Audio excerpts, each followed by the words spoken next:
Annonceurs, entrepreneurs, promoteurs et chefs d'entreprise, choisissez dès à présent votre meilleur partenaire média, Idéal Production. Idéal Production est basé à Cotonou au Bénin. Idéal Production, le partenaire exclusif de Sika TV en Afrique. Merci de prendre le rendez-vous de la une des journaux. Tout de suite, nous recevons pour vous Kodouya Métonou. Kodouya Métonou, bonjour. Bonjour Valétonji, bonjour également à nos amis téléspectateurs. Alors, nous démarrons ce premier rendez-vous avec quel sujet? Il y a au moins 3 sujets majeurs qui dominent l'actualité. Il y a la politique, il y a la sécurité, mais il y a aussi le sport. Le Bénin, même si nos clubs sont éliminés pour les différentes compétitions continentales, eh bien, le pays est sélectionné par le stade de l'amitié qui sera donc à l'occasion inauguré après sa rénovation donc pour accueillir la finale de la Coupe de Confédération. C'est un honneur que la CAF a fait donc à l'État béninois et certains confrères ont tenu donc à faire remarquer cela. Et il y a aussi que le chef de file de l'opposition est désigné. Paul Ompé entend coordonner les actions de l'opposition, mais est-ce qu'il faut mettre les ressources publiques à sa disposition n'importe comment? Non. Propose certains confrères, le chef de l'État doit lui tenir rigueur en termes de gestion donc de ces ressources-là. Et la question de la sécurité, oui, pour le bien des citoyens, le déplacement doit être régi quand même par certaines dispositions. La police républicaine a pris des mesures à cette fin, mais elle s'est heurtée à des difficultés d'ordre administratif. La question des plaques, qui doit disposer de plaques et qui doit conduire quelle moto, eh bien il faut s'arrêter et repenser donc le mécanisme. Je crois que c'est pour le bonheur de ceux-là qui n'ont pas encore de plaques pour leur moto, mais c'est pas bon pour la sécurité de toute façon. Eh bien c'est quand même reculer pour mieux sauter, font constater des canards. Bref, il y a d'autres sujets pêle-mêle qui reviendront donc dans cette revue, c'est-à-dire simplement que l'actualité, elle est riche ce matin. Ah oui, intéressant, à nous d'être embarrassés. On démarre avec quel quotidien? Dynamisme Info, à propos donc de cette question de politique avec reddition de comptes affiche en manchette ce matin. Coordination des partis de l'opposition. Talon doit tenir un cahier d'évaluation pour Paul Ompé pour éviter d'engager inutilement les ressources publiques. Et le journal de poursuit pour confirmation par la cour d'appel de leur comparution devant la Criette. La nuit tombe en plein midi sur Bada et autres, bientôt transférés à Nisrété. Le journal Fraternité, suspension de la répression de certaines infractions de la route. Reculer pour mieux sauter, le bâton et la carotte, les armes de la police. Obtention de la plaque d'immatriculation.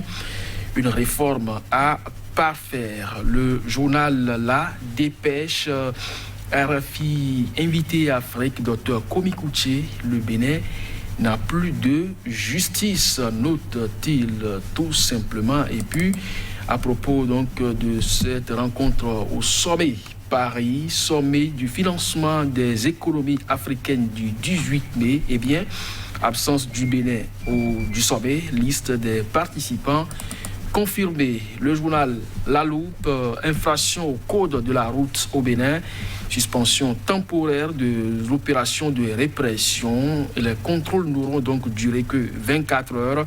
Un moratoire accordé aux usagers de la route. Et puis, à propos de la promotion et développement du théâtre au Bénin, Kouché dénonce l'embasiment des figures de l'opposition. Le journal L'Afrique en marche, gouvernement, nomination en conseil des ministres. Fatoumata Batoko, éjecté des marchés publics, a-t-elle payé pour les 26% de taux de participation aux dernières élections présidentielles? Et puis le journal qui poursuit, compétition africaine de football, le Bénin hôte de la finale de la Coupe CAF. Le confrère de la matinée, toujours dans cette même verve, une première. La CAF décide de faire jouer la finale de la Coupe de la Confédération à Cotonou. Le leadership et le sérieux de Mathurin Deschacus pèsent dans la balance. Le chef de l'État ne s'est pas trompé sur son choix à la tête de la FBF, fait remarquer son nez Félix Pépéripé. Le nouvel observateur, situation socio-politique du Bénin. Les Béninois aujourd'hui meurent de faim, dit Martin Rodriguez. Kémy Seba sur l'émission Gros Plan de BMTV. Eh bien, beaucoup m'ont proposé de déstabiliser le Bénin Une enquête serait-elle ouverte contre lui, se demande ce journal. Et puis, agence pénitentiaire du Bénin, que cache la valse des régisseurs relevés de leur poste. Le Télégramme, violation des droits de la personne humaine, plusieurs recours contre des autorités publiques, sécurité routière. La police républicaine suspend temporairement l'opération et puis a fait 39 États à Bobé-Calavi. La Cour d'appel confirme le transfert du dossier à la Criette. RFI, invité Afrique, Dr Komikuche, Patrice Talon est aujourd'hui à l'antipode de tous les principes qui l'ont mené au pouvoir. Nassiara, pour terminer, Joël Tondi, crise politique. Il faut désamorcer la bombe et puis choix de Cotonou pour la finale de la Coupe de Confédération. La CAF honore le Bénin. Merci à vous, que Dieu vienne maintenant. Nous allons démarrer là où vous avez commencé, que Dieu vienne maintenant, notre politique, Nassiara, qui appelle à désamorcer la bombe. Oui, c'est plutôt là où on a terminé. Donc, on peut dire simplement qu'effectivement, avec ce qui se passe aujourd'hui, il y a un autre quotidien qui a écrit que les autorités travaillent pratiquement non pas dans le sens de l'appel de Macron, à partir du moment où, oui, lui, il a demandé quand même que l'on puisse calmer la tension politique en organisant beaucoup plus le dialogue. C'est Dynamisme Info qu'il a écrit. Les autorités déjà dans des démarches contraires aux recommandations de Macron, se demande-t-il, avec les dernières arrestations, que ce soit le responsable porte-parole du Zémidian démocrate ou de Fred Kouenou et beaucoup d'autres, CA de Tukuntuna par exemple, gardés à vue, qui seraient donc prêts à être écoutés. Donc ça dit simplement qu'effectivement dans la République aujourd'hui, ce n'est pas encore la quiétude totale, la sérénité pour tout acteur politique qui se réclame d'une manière ou d'une autre, ou carrément tassé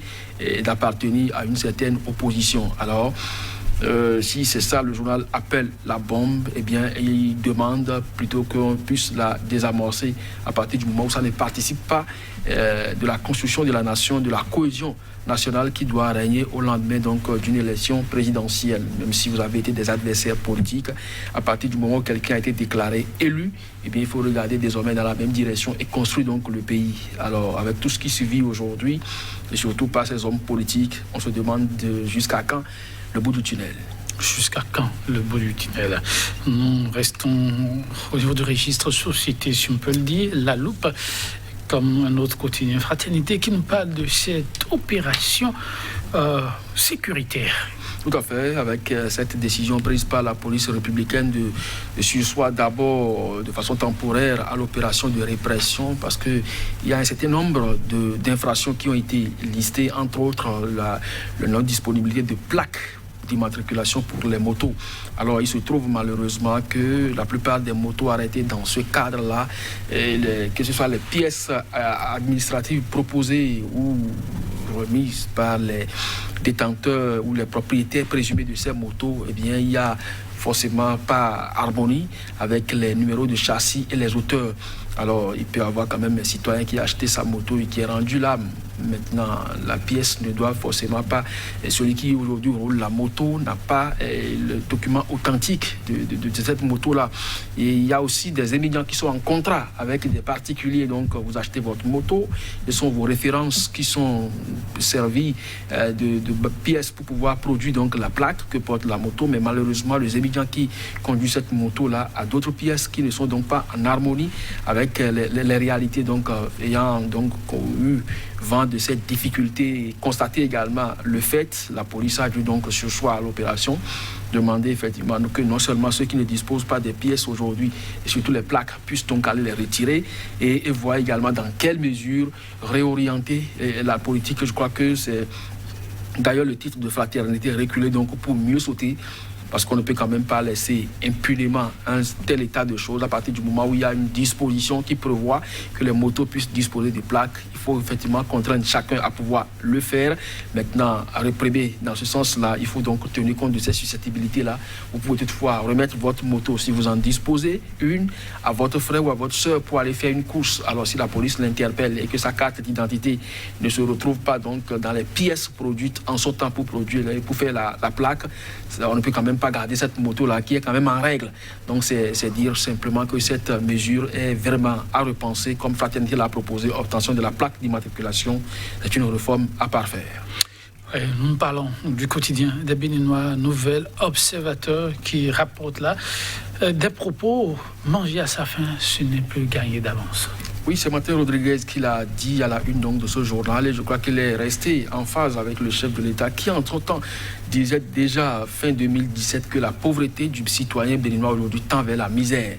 Alors, si Martin Rodriguez, de 3 ans après, fait le même constat que le citoyen n'arrive plus à manger véritablement à sa faim, ça veut dire que, eh bien, il fait le même constat que les nouvelles autorités qui vous disent simplement que la situation n'est pas du tout reluisante, que ce soit au niveau politique ou au niveau social. Donc il faut savoir véritablement sur quel levier aujourd'hui mettre l'accent pour que ça puisse changer. Parce que vous ne pouvez quand même pas diriger des citoyens affamés et construire donc la nation. Nous sommes donc un pays aujourd'hui à revenu intermédiaire. Ça voudra dire simplement que nous avons quitté quand même un certain seuil de développement. Maintenant, si on était sous-développé ou pays moins avancé, pour citer les terminologies de la Banque mondiale pour désigner donc ces États, eh bien, on a quand même franchi des étapes. Quand cela ne va pas se ressentir dans le panier de la ménagère, ça doit pouvoir donc interpeller les décideurs, donc les autorités.